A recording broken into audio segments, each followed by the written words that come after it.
여러분 가지고 계시는 두 번째 강의안입니다. 요한계시록의 부분적 과거론적 해석의 근거와 타당성에 대해서 잠시 말씀드리겠습니다. 한 30분 정도, 25분 정도 말씀드리겠습니다. 1페이지 한 10번째 줄입니다. 이 글은 죄송합니다. 제가 계시록의 요절 구절을 읽고 시작하도록 하겠습니다. 11장 15절 세상 나라가 우리 주와 그의 그리스도의 나라가 되어 그가 세세토록 왕노릇 하시리로다. 아멘. 이 글은 과거론의 한 부류인 부분적 과거론의 근거와 타당성을 논구하기 위하여 다음 사항을 연구합니다. 첫 번째, 과거론적 해석의 한 부류인 부분적 과거론의 근거와 타당성을 연구합니다. 두 번째, 부분적 과거론적 해석의 서기를 어떻게 적용할 것인가를 탐구합니다. 세 번째, 부분적 과거론에서 미래론, 이상론, 역사론을 평가해 봅니다. 마지막 네 번째, 미래론, 이상론 그리고 역사론이 제기할 수 있는 부분적 과거론의 문제점에 대해 설명하고 추후 연구를 위해 다차원적인 멀티 다이멘셔널한 해석 방법을 제안합니다. 첫 번째, 완전 과거론과 부분적 과거론, 사촌지간이지만은 차이가 많습니다. 달라스 신학교의 월브워드는 자유주의자들이 과거적 해석과 상징적 해석을 혼합한다 이렇게 오해합니다. 그러나 부분적 과거론자들은 대부분 개혁주의 진영에 속해 있습니다. 첫 번째, 완전 과거론입니다. 철저 과거론이라고도 부릅니다. 도미티안 황제 치하가 아니라 네로 황제 때 기록된 요한계시록의 모든 예언은 AD 1세기에 다 성취되었다. AD 1세기에 다 성취되고 성취된 상태에서 쭉 세상은 이어지고 있다. 이렇게 해석하는 것을 완전 또는 철저 과거론이라고 부릅니다. 막스 킹 같은 사람이 여기에 들어가고 스튜어트도 여기에 들어가는데 예수님의 재림, 육의 부활을 이 사람들은 믿지 않습니다. 이단으로 취급받기도 합니다. 1.2 완전 과거론과 다른 것이 부분적 과거론 partial preterism입니다. 이것은 16세기에 예수의 스페인의 신부 루이 알카자가 황제를 변호하기 위해서 만들어낸 해석 방법입니다. 칼빈 루터 쯔빙글리 배자가 짐승을 로마 교황이다 이렇게 역사적으로 해석했는데 거기에 대해서 예수의 신부가 우리 교황은 짐승이 아니다. 짐승은 1세기의 네로다. 이렇게 변호를 했습니다. 이 과거적 해석을 화란의 흐로시우스가 수용해서 개신교로 소개되었습니다. 부분적 과거로는 19장까지는 1세기에 유대인과 로마 제국을 심판하셔서 7교회를 보호하신 것, 1세기에 성취된 사건은 19장까지고 20장의 천년왕국, 21장, 22장의 신천신지 이것은 신약 전체 시대와 예수 그리스도의 미래에 있을 재림 이후의 상황이다 이렇게 나눕니다. 그래서 뒤에 3장은 미래에 일어날 일이고 앞에 19장은 1세기에 7교회를 박해하던 로마 제국과 유대인을 하나님께서 심판하셨다 이렇게 과거 사건으로 해석하는 것이 부분적 과거론이 되겠습니다. 그런데 부분적 과거론 또 갈래가 3가지로 나누어집니다. 철저 부분적 과거론은 1에서 19장까지의 1세기의 성취가 모두 다 유대인을 향한 심판이다. AD 70년 사건이다. 로마에 대한 심판은 없다. 이렇게 보는 것이 철저한 부분적 과거론적 해석이 되겠습니다. 우리가 잘 아는 반드발도 약간 이 경향에 소속되어 있고 케네스 젠트리도 좀 이런 경향에 소속되어 데이비드 칠턴도 철저 부분적 과거론에 좀 가깝다라고 평가할 수 있겠습니다. 두 번째, 트랜지셔널 전환적 부분적 과거론 주제가 전환된다고 봅니다. 19장까지가 1세기 성취이지만 12장까지는 유다인들을 향한 심판 그리고 13장부터는 주제가 바뀌어서 로마 제국을 향한 하나님의 심판이다. 이렇게 주제가 전환된다고 해서 전환적 부분적 과거론이라고 부르기도 합니다. 저는 세 번째 의견을 따르고 있습니다. 이것은 통합적 부분적 과거론입니다. 1에서 19장 전체 AD 70년 사건을 예언한다. 저는 그렇게 보지 않고 13장부터 19장까지는 로마 제국을 향한 하나님의 심판만 다룬다. 또 그렇게 보지도 않습니다. 저는 19장까지 유대인을 향한 심판과 로마 제국을 향한 심판이 공존하고 있다, 섞여 있다, 통합되어 있다. 그렇게 봅니다. 3페이지 밑에서 한 6번째 줄 보시면 그 땅 헤이게이로 등장하는 유대인들과 바다나 섬으로 17장 15절을 참고할 수 있습니다. 바다나 섬으로 상징된 로마 제국이 1장부터 19장에 서로 연결되어 있습니다. 결탁되어 있습니다. 그러므로 19장까지 유대인을 향한 심판, 로마 제국을 향한 심판이 같이 공존합니다. 왜 심판이 등장하냐면 일곱 교회를 핍박했기 때문입니다. 그 다음에 2번으로 넘어가도록 하겠습니다. 4쪽입니다. 4페이지. 그러면 부분적 과거론적 해석의 근거와 타당성이 무엇일까? 첫 번째, 저는 요한계시록 안에 있는 시간적 표현이 부분적 과거론적 해석의 근거가 된다라고 생각합니다. 첫 번째, 반드시 속히 될 일, 하, 데이, 게네스타이, 앤 타케이. 조금 전에 우리 김경식 교수님도 언급하셨는데 이것은 필연적으로, 필연적으로 엔타케이, 반드시 속히 일어날 일이다. In a short time. 5페이지 네 번째 줄을 보시면 신약 성경의 엔타케이 이 전치사구가 8번 나타납니다. 모두 다 그 용례를 보시면 짧은 시간 안에 이런 의미를 가지고 있고 suddenly, 갑자기라는 뜻은 사실 등장하지 않습니다. 그리고 구약의 상호 텍스트, 간본문, 인터 텍스트가 속히와 관련해서 볼 수 있는 것이 하박국 2장 2에서 3절입니다. 남유다의 여호야김 왕 때 기록된 하박국 2장 2에서 3절에 계시록 1장 1절과 유사한 표현이 많습니다. 묵시, 기록하다, 크게 낭독하다, 때, 속히, 종말, 반드시입니다. 계시록 1장 1에 3절에도 계시 기록하다, 크게 낭독하다, 속히, 반드시, 때, 속히 이런 표현이 등장하고 있습니다. 하박국 2장 2에서 3절에 지체되지 않고 반드시 속히 성취될 종말, 즉 심판은 하박국서가 기록된 후 18년 후인 BC 587년경의 남유다의 패망, 그리고 약 66년 후인 BC 539년에 페르시아가 바벨론 제국을 멸망시킨 사건을 속히 일어날 일로 하박국은 예언한 바가 있습니다. 구약의 유구한 역사 속에 펼쳐진 하나님의 구속사를 감안할 때 18년과 66년 후, 이것은 짧은 시간의 경과를 가리키는 속히에 해당된다라고 이해합니다. 자, 그 다음에 6페이지로 넘어가겠습니다. 6페이지 한 6번째 줄. 부분적 과거론, 즉 1에서 19장까지는 1세기에 성취된 것이죠. 부분적 과거론은 계시록의 중요한 시간적 표현인 1260일, 한때, 두때, 반때, 그리고 42개월, 주로 이 표현이 11에서 13장에 등장하는 표현입니다. 이런 3년 반을 가리키는 이 표현들을 완전하고 충만한 기간을 상징하는 7년의 절반에 해당되기 때문에 짧고도 특정한 기간으로 부분적 과거로는 해석을 합니다. 이상주의 해석은 이 한때, 두때, 반때 1260일을 신약시대 전체로 해석을 합니다.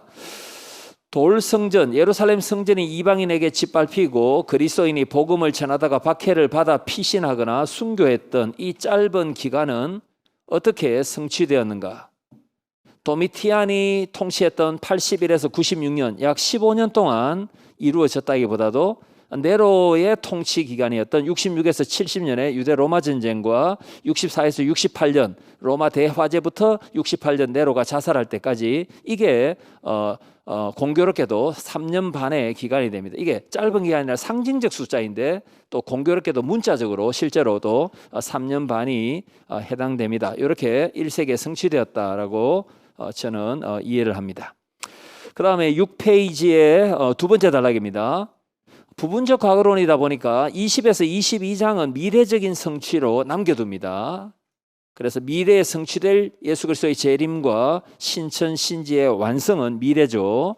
계시록 1장 19절에 본일 현재 일들 장차될 일, 이 장차될 일은 계시록에 기록된 후에 있을 미래일입니다. 근데 이 미래라는 것은 가까운 미래, 한 3, 4년 안에 가까운 미래도 미래고 예수님이 재림처럼 먼 미래도 미래가 됩니다. 계시록은 반드시 속히 일어날 일들 1장 1절과 22장 6절, 즉 가까운 미래의 사건이 대부분이다라고 봅니다. 가까운 미래에서 7인의 심판, 7 나팔의 심판, 7 접시의 심판, 그리고 음녀 바벨론의 패망에서 보듯이 소아시아 7 교회를 박해한 악의 세력에 대한 하나님의 조속한 심판이 있다면 수신자들은 또 위로와 구원을 소망을 더욱더 가지게 될 것입니다. 이제 7페이지로 넘어갑니다. 부분적 과거론적 해석의 근거, 타당성. 두 번째 근거는 복합적인 박해 상황입니다. 이상주의적 해석에서 주로 황제, 도미티안의 황제 박해를 주로 언급을 많이 하면서 유대인들의 박해는 굉장히 이렇게 중요하게 여기지 않는 그런 경향이 이상주의적 해석에 있고, 미래적 해석도 마찬가지입니다. 플로리다의 펜사콜라 성경 침례 교회 소속 피터 럭커만은 계시록이 네로 황제 때 기록되었다고 주장하면 이단이다, 이렇게 극단적으로 초기 이론, 네로 때 기록되었다라는 사람은 주장해서 이단이다, 이렇게 극단적인 배타성을 자기 책에서 보이기도 합니다. 이 피터 럭커만의 책을 킹 제임스 버전을 그죠? 옹호하는 사람들이 따르고 있습니다. 말씀 보존학회가 피터 럭커만을 굉장히 좋아하죠. 하지만 교회 역사가인 오로시우스 그리고 필립 샤프 등은 로마 제국의 박해, 네로의 박해가 로마 도시에 국한되지 않고 전역에 미쳤다. 그래서 네로의 박해가 계시록의 배경이다, 이렇게 이런 연대를 교회 역사가들도 따르고, 도미티안이 아니라 네로 때 기록되었다, 이것은 다수의 교부들과 19세기까지 대다수 학자들의 견해였습니다. 이 20세기에 들어오면서 이제 도미티안 때 기록되었다라고 약간 역전되는 현상이 나타났습니다. 7페이지 두 번째 단락. 그러면 도미티안이 아니라 네로 때 기록되었다라는 근거가 계시록 안에 어디에 있습니까? 2장 2절에 에베소 교회는 거짓 사도를 쫓아내버립니다. 내가 사도다, 예수님의 제자다. 거짓 사도 논쟁이 AD 96년경에는 없습니다. 왜냐하면 예수님의 제자들 다 죽었기 때문입니다. 요한 이외에 다 죽었는데 거짓 사도 논쟁이 여전히 2장 2절에 등장하는데, 이것은 네로 때 60년대로 보면 훨씬 자연스럽겠습니다. 교부 터툴리아는 네로가 요한을 밤모섬에 유배시켰다, 이렇게 증언하고, 네로를 아폴로의 아들, 세상의 구주, 주와 신, 그죠? 그러니까 데우스 에 도미니, 주와 신. 이거는 도미티안만 받은 것이 아니라 이미 네로가 받았습니다. 그래서 도미티안은 제2의 네로이라는 것이죠. 세 번째, 그 땅의 그 지파들, the land, the tribes. 이 지파는 나라가 아닙니다. 필라이. 그 12지파가 그 약속의 땅에 있다. 이것은 유대인들을 가리키는 표현이지 온 세상을 가리키는 표현이라고 보기가 어렵습니다. 그래서 1장 7절도 재림으로 보기는 어렵습니다. 1장 1절에 반드시 속히 일어날 일을 했는데 갑자기 1장 7절에 재림을 언급하는 것은 문맥에 맞지 않습니다. 반드시 속히 일어날 일을 했는데 6절 지나서 재림을 1장 7절에서 찾는 것은 문맥에 맞지 않다 생각합니다. 자, 그 다음에 좀 건너뛰도록 하겠습니다. 8페이지. 불신 유대인들의 박해. 자칭 유대인이지만 실제로는 사탄의 회로 전락한 배교한 유대인들은 성도를 강력히 박해했습니다. 유대인들의 박해를 요한계시록 해석에서 놓치면 한 3분의 1 정도는 메시지를 놓치는 것이다, 저는 그렇게 생각합니다. 데살로니가 전서 2장 14절에도 유대인들과 로마 제국이 박해하고 있다. 데살로니가 전서 2장 15, 16절에도 바울은 유대인들이야말로 복음의 대적이다, 얼마나 강조하는지 모르고 바울의 선교에 돌로 쳐 죽이려 했던 사람들은 유대인들이었습니다. 요한계시록의 배경도 1세기에 그 유대인들의 교회 박해 상황을 염두에 두는 것이다라고 봅니다. 9페이지에 보시면은 거기 인용된 것인데 제 글을 스스로 좀 인용을 했습니다. 필레이 그리고 게이 이게 계시록에 굉장히 자주 등장하는데 특별히 게이 같은 경우는 팔레스틴 땅을 가리키는 경우 굉장히 많습니다. 그러나 게이가 세상이나 하늘이나 내 바람 내 모퉁이 바다와 등장할 때는 이스라엘만 팔레스틴만 가리키는 표현은 아닙니다. 그래서 이 땅을 온 세상으로 무조건 볼 수가 없다라는 것을 제가 오래전 논문에서 썼는데 한번 다시 인용을 했습니다. 9페이지 밑에서 네 번째 줄 구약과 신약의 간본문을 고려하면 하나님께서 보내신 선지자들의 피를 흘린 큰 성, 구약에서 큰 성은 예루살렘입니다.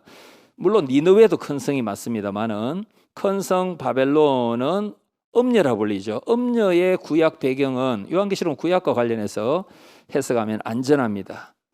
구약 성경에서 두 번을 빼고 모든 음녀는 유대인들 배교한 이스라엘 백성을 가리키는 것입니다. 이렇게 유대인들이 음녀가 되고 또 큰 성 바벨론이 되어서 교회를 박해하는 그런 장면. 그래서 하나님께서는 AD 70년 사건을 통해서 유대인들을 속히 심판하셔야 된다 이렇게 이해하고 있습니다. 10페이지입니다. 계시록 1장 1에서 3절은 계시록이 기록된 AD 66년에서 멀지 않은 시점에 발생한 사건을 예고합니다.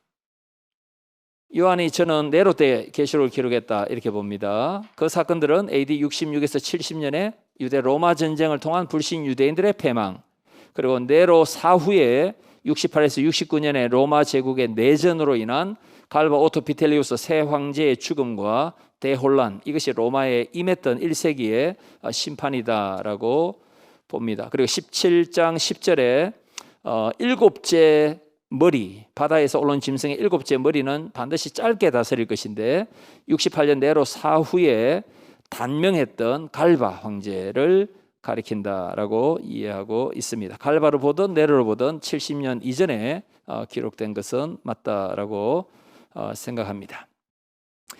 그 다음에 3번으로 넘어가도록 하겠습니다. 부분적 과거론적 주해 엑스지시스를 통해서 그러면 적용을 어떻게 할 것인가? 밑에서 다섯 번째 줄입니다. 11페이지. 이상론적 해석은 계시록에서 초시간적인 영적 교훈을 찾으려고 주로 시도합니다. 핵심은 사탄과 교회의 대적에 대한 하나님과 교회의 승리, 이것이 이상주의적 해석에서 강조하는 바죠. 그런데 부분적 과거로는 그런 하나님과 교회의 승리의 영적인 원칙을 요한과 소아시아 7교회의 1세기 상황 속에서 찾아냅니다. 성경 해석의 기본 사항 중 하나는 주해를 통해서 본문이 1차 독자에게 주어진 의미를 먼저 찾은 후에 현대 독자에게 적용하는 것입니다. 적용은 하나님께서 의도하신 의미를 전제합니다. 그리고 본문의 의미 역시 1차 독자에게 영향을 미치는 적용을 전제하고 있습니다. 이제 12쪽으로 넘어가도록 하겠습니다. 12쪽. 부분적 과거론에서 볼 때 미래로는 이런 모습입니다. 4.1. 킹 제임스 버전 신봉자 그 펜사콜라의 그 피터 럭거만 있죠. 럭거만은 역사주의적 해석과 미래적 해석을 약간 혼합하는 경향이 있습니다. 물론 도미티안테 기록되었다 이렇게 럭거만은 봅니다. 그의 주장을 요약하면 이렇습니다. 구약과 신약의 중심 주제는 예수님의 재림이다. 진짜 구약과 신약의 중심 주제가 예수님의 재림일까? 초림이 아니라 재림일까? 이런 의문이 저는 있습니다. 그리고 계시록 1장 19절에 따르면 요한은 과거 사건과 현재 일과 장차될 일을 기록했다. 장차될 일, 이것도 이렇게만이 미래적 해석을 할 때 강조하고 있습니다. 그리고 7교회는 신약 시대의 7세대에 걸친 환란 때의 교회들을 가리킨다. 에서부두 사빌라 7교회는 7세대 또는 뭐 대환란과 관련된 교회들이다. 이렇게 전천년적 세대주의적 해석을, 미래적 해석을 피터 럭거만이 따르고 있고 666은 교황이다. 천주교를 비판하는 해석을 하고 14만 4천 명은 유대인들 가운데 구원받은 자다. 친유대교적 해석, 이게 전형적인 세대주의적 해석의 특징이 되겠습니다. 그래서 밑에서 한 6번째 줄 르끄만을 비판해 보면 성경의 중심 주제는 초림이 아니라 재림이다, 이렇게 주장하는 것은 좀 무리가 있다 생각합니다. 그리고 계시록 2, 3장의 7교회는 다른 세대 7을 가리킨다, 이 세대주의적으로 해석하라라는 암시가 계시록 2장과 3장에 실제로 나타나는 것은 아닙니다. 그리고 휴거를 찾는데 4장에서 휴거를 찾는 것은 무리다 생각합니다. 왜냐하면 요한의 영이 성령의 감동을 받아서 환상을 보았기 때문입니다. 그리고 교황은 666이다, 음녀도 666이다, 천주교는 적그리스도다, 이렇게 말하는데 저는 적그리스도라는 표현이 요한계시록에 없기 때문에 적그리스도라는 용어와 사상을 계시록에 적용하는 것은 맞지 않다, 그런 입장을 가지면서 저는 요한 1서와 2서의 적그리스도는 철저하게 가연설주의자로 끝나야 되지, 이게 미래에 등장할 적그리스도 세력, 이렇게 보는 것은 맞지 않다 생각합니다. 자, 그 다음에 13페이지 부분적 과거론에서 본 이상론, 비일의 주장이죠. 웨스트민스터 신학계 비일. 비일은 캠브리지 대학에서 요한계시록과 다니엘을 연결해서 박사학위를 받았던 분입니다. 첫 번째, 비일은 이레니우스의 주장처럼 도미티안의 박해 상황을 염두에 두기에 후기 연대, 도미티안 때 기록되었다가 옳다, 이렇게 주장합니다. 두 번째, 계시록은 하나님의 승리라는 초시간적인, 이게 이제 이상주의적 해석의 전형의 특징이죠. 이 초시간적인 구속사의 영적 원칙과 진리를 가르침으로 예수님의 재림을 제외한다면 구체적인 역사적 사건들은 감지되지 않고 찾기 어렵다, 이렇게 봅니다. 세 번째, 13장 1절에 바다에서 올라온 짐승은 요한 당시에는 로마 제국을 가리키지만 궁극적으로 모든 시대에 등장할 적그리스도의 세력을 가리킨다. 저는 적그리스도라는 용어를 계시록에 쓰면 안 된다라는 입장을 가지고 있습니다. 네 번째, 음녀 바벨론 환상 17장 18장은 초시간적 또는 무시간적이죠. 세상의 경제적, 종교적 제도 및 동맹국가의 영향과 이들의 멸망을 가리켜, 제가 볼 때는 음녀 바벨론은 음녀가 구약에서 배교한 이스라엘 백성을 가리킴으로 요한계시록에서는 유대인들이다, 이렇게 보지, 초시간적인 어떤 정치 경제적 세력이다, 이렇게 보는 것은 적용에 가깝다라고 생각합니다. 이제 시간이 거의 다 되었기 때문에 결론 조금만 읽고 마치도록 하겠습니다. 18쪽입니다. 18쪽 나오면서입니다. 요한계시록은 본문 자체가 제공하는 해석을 위한 시간적 표현, 역사적 배경, 로마 제국과 유대인의 박해, 그리고 구속사와 언약의 발전을 존중하는 통합적 부분적 과거론이 타당하다라는 것을 지금까지 한번 살펴보았습니다. 부분적 과거론, 이 해석은 저자가 요한이 본문을 통하여 403절에 걸친 요한계시록 본문을 통하여 소아시아 1차 독자와 소통하여 Divine Persuasion, 신적 설득이라는 목표를 달성하는 방식을 존중하는 것입니다.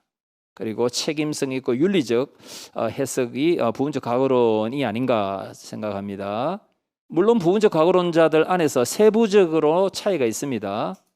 물론 이상론과 미래론, 역사론 안에서도 구체적으로 들어가면 또 자기 진영 안에서 또 차이가 있는 것, 그래서 절충하고 수정을 계속해서 겪고 있습니다.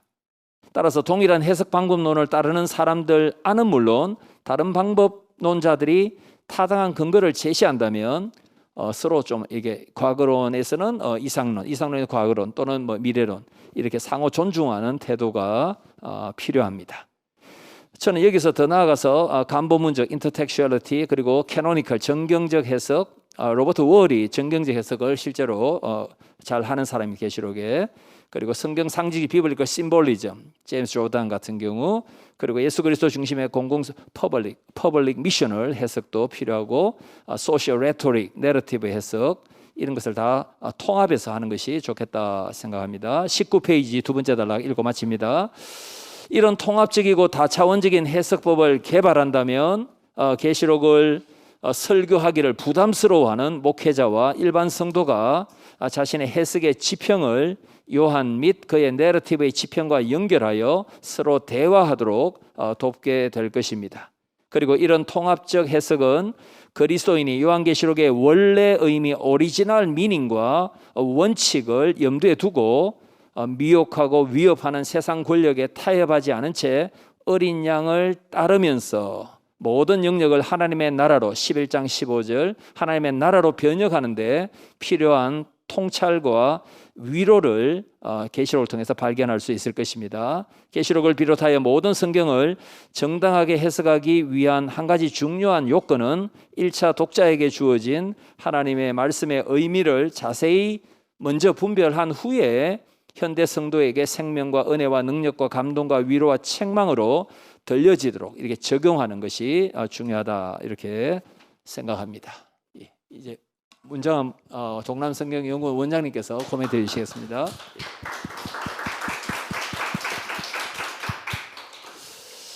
요한계시록의 부분적 과거론적 해석의 근거와 타당성에 대한 논평을 맡았습니다. 그래서 어제 이 논평을 송 교수님한테 보냈지만은 평신도인 제 친구들한테 좀 보냈더니만은 읽어보더니만은 야 논평이 너무 세다 그러길래 근데 우리 송 교수님께서 제게 부탁하기를 세게 해달라고 해서 제가 근데 구체적으로는 들어가기보다도 이 전체적인 이 아까 그런 어떤 전체적으로 도대체 이런 이 해석 문제를 어떻게 해야 될 것인가 여기에 많이 좀 했습니다. 고신대학교 기독교 사상연구소에서 주최한 요한계시록 해석 강연 및 토론회는 우선 전공자나 일반 모두에게 많은 유익을 주는 형식의 세미나인 것 같습니다. 주요 해석 방법들의 전공자가 자기 해석 방법의 근거와 타당성을 제시하는 강연을 하고 거기에 대해서 논평하고 토론을 하고 바로 이런 작업을 대표적 학자들이 한자리에서 진행한다라는 것 참으로 좋은 방법인 것 같고요. 많은 시너지 효과가 정말로 있을 것 같습니다. 특별히 저와 같은 이 요한계시록에 대해서는 좀 문외한인 사람은 이 세미나에 다음과 같은 유익을 이제 얻습니다. 첫 번째로는 내가 가진 계시록의 해석 방법론이 도대체 어디에 위치해 있는가 전체 앞에서 그걸 확인할 수 있고요. 나의 이해 외에도 다른 이해가 여기에 있다라는 것을 계속해서 인지할 수 있고 여러 가지 해석을 비교하면서 보다 더 진일보된 또는 확장된 그런 어떤 이해를 할 수가 있고 또 이제 설교자로서 나름대로 이제 때가 되면 계시록을 이해하고 주의하고 적용해서 설교해야 되는데 그런 방법을 나름대로 한번 머릿속에 그려볼 수 있겠구나 하는 생각이 있고요. 마지막으로 무엇보다도 이제 뭐 성경 해석도 중요합니다만 우리의 삶이 더 중요하니까 종말론적인 역사에 대하여 보다 넓고 또는 포괄적인 그런 어떤 시야의 세계관을 좀 가질 수 있겠다. 그 외에도 이게 많은 그런 세미나인데 이런 세미나를 개최한 여기에 대해서 참 그리고 교수님들한테 감사를 드립니다. 특별히 이제 송영목 교수님이 발표한 이 부분을 논평하게 되었는데 한편으로 영광스럽고 또 부담이 컸었습니다.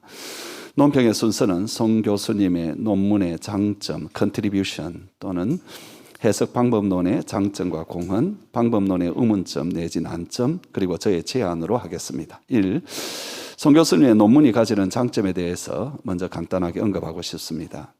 1. 부분적 과거론적 해석의 의미, 이 해석의 근거와 타당성, 이 해석의 적용, 서기적 적용, 이 해석의 다른 해석 방법론들에 대한 평가, 다른 해석 방법론들이 이 해석에 대한 가지고 있는 그런 지적할 수 있는 문제점 또 거기에 대하여 대답하는 것. 참 이런 것들은 그 형식 자체가 벌써 상당히 설득력이 있도록 그렇게 구성이 되어 있다라는 그런 참 빼어난 그런 좀 느낌이었고요. 두 번째로는 근거 및 참조 구절을 자세하고도 빠짐없이 제시함으로써 이 탄탄하게 성경 본문에 근거하고 있다. 그런 어떤 논문이라는 것을 느끼게 됩니다. 세 번째로 이제 송 교수님은 이 논문과 더 나아가 이 세미나를 통해서 요한계시록 해석의 새로운 지평을 열려고 애쓰는 그 노력을 아주 느끼게 됩니다. 각 방법론의 장점을 가져오고 한계점을 극복하려는 방법론을 창안하려는 그런 시도를 합니다. 근데 이건 다른 해석의 발표자들 글도 저도 읽었습니다. 또 마찬가지인데 송 교수님은 그 노력에 열매를 맺도록 현실적인 제안들을 하고 있다는 것이 상당히 눈에 들어왔습니다. 구체적으로 송 교수님이 주장하는 부분적 과거론 해석의 장점과 공헌은 다음과 같다고 생각합니다. 첫 번째로는 적어도 이 방법론은 성경 본문에 충실합니다. 물론 뭐 해석에 따라서는 다르시겠지만은 특별히 1세기 아시아 지역의 교회들의 회람된 서신으로서 요한계시록을 처음 받은 사람들이 이해하는 대로 이해하려고 하면서 또한 요한계시록을 처음부터 끝까지 그 관점을 잊지 않으려고 합니다. 자연스럽게 보면 그런 노력을 하니까 본문에 대한 주석이 문법적, 문학적, 감본문적, 특별히 이제 거기에 적용하려고 보니까 또 이렇게 할 수밖에 없었고 또 이런 하는 결과로 또 나올 수밖에 없는데 사회적, 역사적, 문화적인 요소들에 굉장히 충실하고 있다라는 것입니다. 실제로 그의 주석서를 봐도 그런 걸 느끼게 됩니다. 두 번째로는 성경 해석의 원칙에 일단은 충실합니다. 성경이 1차 독자들에게 어떤 의미인가를 충실하게 주석하고 난 뒤에 거기에서 신학적이고 실제적인 원리들과 교훈들을 도출하고 다시 그 원리와 교훈들을 현재의 교회와 성도들에게 적용한다는 가장 기본적인 원칙을 지킵니다. 중간 과정을 생략하거나 무리하게 피약하지 않으려는 신중함이 있습니다. 세 번째로는 송 교수님의 부분적 과거론적 해석은 다른 해석 방법들에 대하여 열려 있고 보다 종합적이고 포괄적인 해석 방법을 찾으려는 실질적인 시도들을 하고 있습니다. 세 번째로 이제 우리 송 교수님이 주장하는 부분적 과거론적 해석의 의문점 내지 난점을 지적해 봅니다. 이건 아마 학자로서라기보다도 정말로 그냥 성경 요한계시록을 좀 알고 싶어하는 사람으로서 가지는 그런 느낌입니다. 그냥 그 느낌대로 썼습니다. 첫 번째, 1세기 아시아에 있었던 독자들이 이 서신에 나오는 계시들을 보면서 혹은 그걸 들으면서 계시된 사건들이 과연 1세기 당대에 그것도 아주 가까운 시기에 일어날 사건들을 상징하는 것이라고 생각했을까 하는 의문을 떨칠 수가 없습니다. 계시록에 등장하는 환상들을 보면서 세상의 종말을 보여주는 상징들이라고 그저 자연스럽게 혹시 느끼지 않았을까 하는 의문을 떨쳐버릴 수가 없습니다. 두 번째로 환상이나 계시는 진짜 일어날 일을 상징적으로 보여주는 거니까 일반적으로는 그 내용이 실제로 일어날 역사상에 진짜 일어날 일보다는 스케일이 막 더 크거나 강도가 더 심하지는 않습니다. 대체로 성경에 나오는 그런 어떤 계시나 상징 이런 것들이 그렇습니다. 그렇지만 계시록에서는 환상의 내용의 스케일이 때로는 세계적이고 우주적이고 환상의 강도가 아주 강력합니다. 예를 들면은 굉장히 광범위한 멸망을 그리는 장면들입니다. 그런데 이런 환상이 AD 70년 이전의 그 박해, 예루살렘 파괴만을 상징한다고 할 수 있겠는가? 우주적인 사건의 환상이 지역적인 사건의 역사를 계시할 수 있겠는가 하는 그런 생각이죠. 세 번째로는 송 교수님은 1세기를 지난 그 독자들, 그 뒤에 독자들, 그러니까 1차 독자 외에 그 뒤에 독자들, 또 그 중에서 이제 특별히 현대의 독자들이 요한계시록을 읽으면서 가지는 느낌과 생각이 해석의 영향을 잘못 끼칠 수 있다라는 과격한 독자 논문 비평을 경계하시는데 계시록의 내용 자체가 독자 반응 비평을 수용할 수밖에 없는 그런 이미지들이 너무나 많이 나오지 않는가라는 생각입니다. 네 번째로는 부분적 과거론적 해석이 아무리 옳다고 하더라도 이미 다른 해석 방법들, 특별히 미래적 해석 방법에 오염된 건 제가 그냥 여기 입장에서 쓴 거예요. 또는 이제 이상주의적 해석에 오염된 그 독자들이 이 해석 방법론을 수정하려고 할 때 과연 쉬울까? 아니 가능할까 하는 의문이 든다라는 것입니다. 또 우리는 자연스럽게 창세기 쭉 읽고 마태복음 읽고 계시록을 이어지는 성경을 다할 때 그 독자들은 자연스럽게 미래에 대한 어떤 기대감을 갖고 읽을 것인데 하는 그런 생각이 드는 것입니다. 마지막으로 이제 조심스럽게 제안을 해봅니다. 첫 번째로는 해석 방법은 1세기 독자를 충분하고도 철저히 고려하지만은 오늘날 독자도 고려해야 할 것입니다. 거기에는 이상 또는 이상적 해석이나 미래적 해석이 도움이 될 것 같습니다. 두 번째로는 비슷한 이야기입니다. 21세기 학자가 1세기의 1차 독자를 너무 창조하지 않도록 주의해야 되지 않겠는가. 우리는 그렇게 가정을 합니다만 그래도 가정입니다. 그래서 어쩌면 제가 생각할 때에 그들이나 지금 우리들이나 같은 인간으로서 이 모든 것을 읽을 때에 비슷한 느낌과 감정을 갖는 부분이 더 크지 않을까 하는 그냥 자연스러운 그런 생각을 해봅니다. 세 번째로는 대부분의 계시록 학자들은 해석 방법들을 통합하고 종합하려는 노력을 하는 것 같은데, 그렇다고 원칙 없이 방법론을 통합하거나 종합하는 것은 지양해야 할 것입니다. 왜냐하면 각 해석 방법은 타당한 근거와 방법론을 독자적으로 가지고 있기 때문입니다. 그래서 해석 방법론들이 통합되려면 각 해석 방법론이 단계적으로 사용이 되면서 하나의 완성된 시스템을 만들어야 하지 않을까요? 그러면 각 단계에서 적용되는 방법론은 그 논리와 근거와 효과를 잃지 않고 사용될 것입니다. 그러면서 보다 통합된 해석이 가능해질 것입니다. 그런 점에 있어서 송 교수님이 제안한 사회수사학적 방법론이 그런 모델이 될 수 있습니다. 일반적으로 사회수사학적 방법은 Inner Texture, Intertexture, Social and Cultural Texture, Ideological Texture, Sacred Texture 이렇게 5단계로 이루어져서 1번, 2번은 본문에 대하여 깊이, 본문과 1차 독자에 대한 깊은 이해고요. 그리고 3번째로는 그것을 말하려는 저자에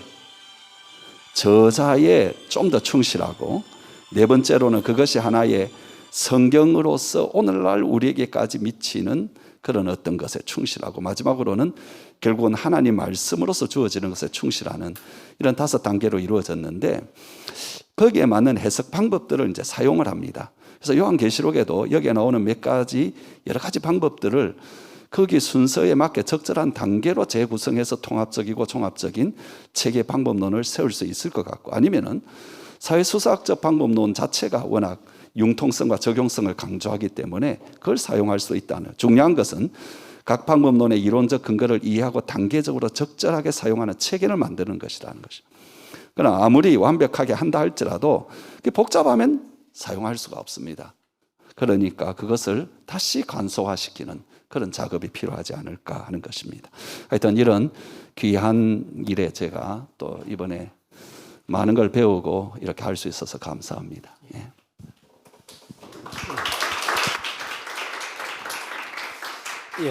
제가 간단하게 한 1분 정도만 답을 하고 여러분의 질문을 한 13분 정도 받을 수 있을 것 같습니다. 고린도 후서를 스텔렌보시에서 전공하신 사회수사학적 해석에 또 대가께서 논평을 해주셔서 감사합니다. 많은 부분에 있어서 공감을 하고 또 조금 전에 김경식 교수님께서 발표해 주신 내용과 사실 제 박사과정 지도교수 뚜란드 교수님의 해석이 김경식 교수님의 해석과 거의 비슷합니다. 그래서 저는 이제 지도 교수님의 의견을 따르지 않은 그런 사람입니다. 그래서 지도 교수님의 그 내러티브 해석, 상징적 해석, 또 1세기를 고려한 초월적인 하나님의 승리의 원칙을 찾는 것, 이런 것을 저는 존중을 하고 또 이렇게 계시록의 적용을 위해서 제가 또 적극적으로 수용하기도 합니다.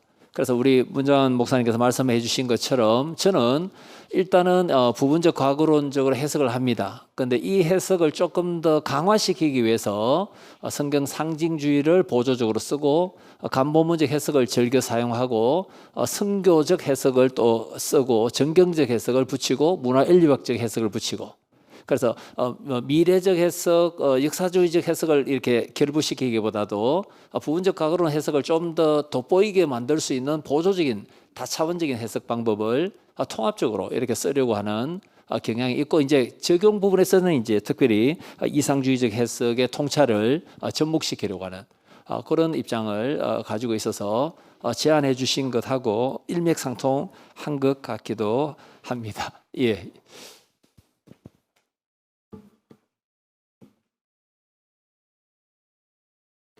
3시까지 질문 토의하고 그다음에 10분 정도 쉬도록 하겠습니다. 뒤에 음료수 준비되어 있고 고신신학 또 준비되어 있습니다. 한 권씩 가져가시면 되겠습니다.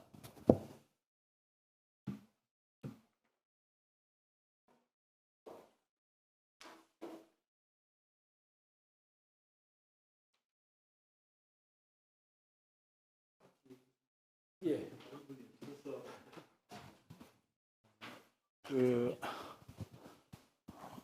저도 이런 기회를 갖게 돼서 상당히 감사드리고,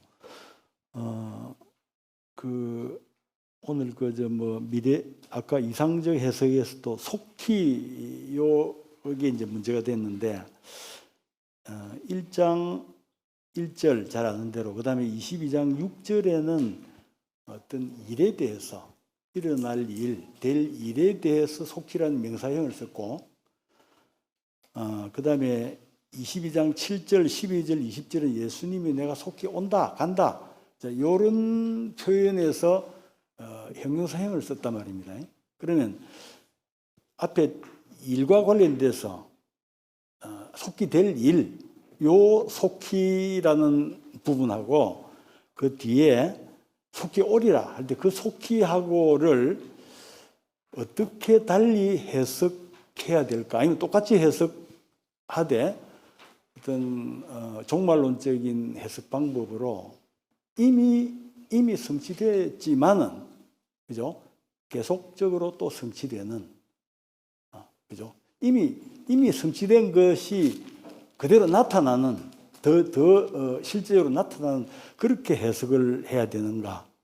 근데 송 교수님 제가 주석도 봤지만 이 형용사형으로 번역된 요 주님이 속히 오리라 할 때 하고 속히 될 일, 속히 이루어질 일 할 때 이 두 가지 해석을 달리 할까? 같이 하면 어떤 방법이 있을까? 이런 의문이 좀 들어서 질문을 드립니다. 예, 이민희 목사님 질문하신 것하고 조금 전에 신덕일 교수님 질문하신 것 좀 일맥상통한 것 같습니다.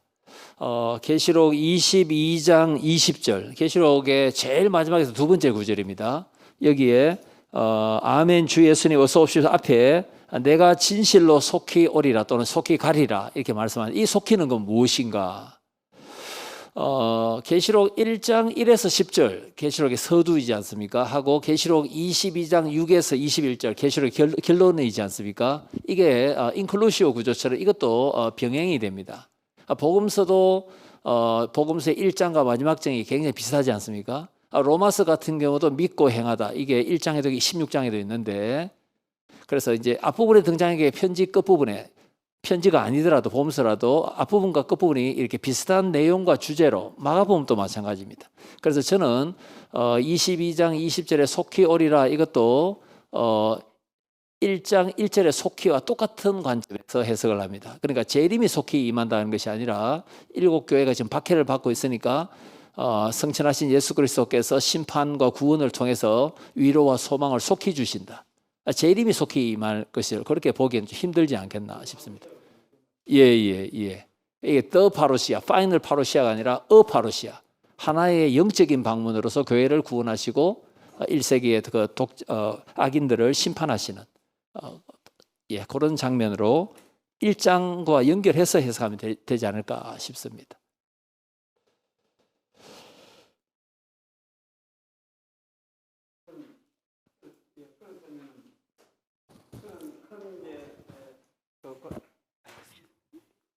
큰 연결 하나의 그 연결 속에서 20장부터 이제 21장, 22장을 종말 부분으로 이렇게 생각을 하시는 것 같은데 제가 오늘 또 아침에 내려오면서 이거 성경을 얼핏 살피고 와도 20장까지는 거기는 종말의 대심판을 말하는 것 같다는 생각이 들어지는데 그러면서 21장, 22장 이렇게 세 개가 이래 제시가 되는데 그 20장하고 그 다음 나오는 21장, 22장을 그 좀 어떤 사건의 순서대로 이렇게 봐야 될지 안 그러면 종말 사건 20장에서 대심판을 이야기하는 것으로 이해를 하고 21장부터 22장에 제시되는 그거는 또 새로운 하나의 그 하나님의 공동체 또는 하나님의 나라를 예수 그리스도께서 이제 자기 안에서 성취하신 그 모습을 그게 투영시켜서 제시하시는 거로 하는 거로 그렇게 볼 수는 없겠는지. 예, 아주 중요한 질문이라고 생각합니다. 제가 이해하는 것을 간단하게 설명하면 이렇습니다. 전천년설과 무천년설에서 19장 11절에 백마 타고 예수님께 오시는 것을 재림이라고 주로 이해합니다. 저는 그건 재림이 될 수 없다고 생각합니다. 왜냐하면 19장에서 백마 타고 등장하신 예수 그리스도께서 만왕의 왕으로서 원수를 정복하십니다. 그 바로 뒤에 바다에서 올라온 짐승과 거짓 선지자, 땅 짐승이 유황 불못의 심판을 받습니다. 문제는 바다 짐승과 거짓 선지자를 뒤에서 조종했던 용이 사탄이 심판을 받지 않습니다. 그러므로 이걸 주님의 재림이라 보기 힘들다 봅니다. 주님 재림하시면 사탄이 지옥 가지 않습니까? 요는 19장에 없거든요. 요게 이제 20장에 나옵니다. 천녀왕국 등장하고 주님 재림하시고 백보자 심판이 있고 그다음에 마귀가 유황불못에 던져집니다. 요거는 이제 주님 재림 때로 봅니다. 그러니까 19장은 재림과 관련이 없다. 그래서 그렇게 해석을 하고 그럼 주님 재림하시고 심판을 다 하셨다. 이게 20장입니다. 그런데 이제 21장의 한 절만 신천신제가 등장합니다. 신천신제는 한 절밖에 없습니다. 그 다음에 21장 2절부터 22장 5절까지는 새 예루살렘성 어린 양의 신부를 설명합니다. 왜냐하면 계시록의 중요점은 승리하신 예수 그리스도께서 교회를 위로하시기 때문에 교회론이 21장 2절에서 22장 5절까지 이 교회는 미래적인 교회뿐만 아니라 소아시아 7교회가 어린 양의 신부로서 하나님 앞에 영광스러운 존재로서 전도 사명을 해야 되는 문이 열려있는 공동체로서 만국이 주님께로 돌아와야 되는 공동체로서 그러니까 현재적인 의미도 있고 미래적 의미를 동시에 가진 이렇게 계시록이 마무리되고 예. 그다음에 거기에 나타난 재림시의 어떤 완성된 모습으로 막 이렇게 이해를 할 수도 있겠다 그런 생각이 드네요. 저는 비슷하게 생각을 하고 있습니다. 예, 알겠습니다. 감사합니다. 시간이 아직 한 5분 정도 남았습니다.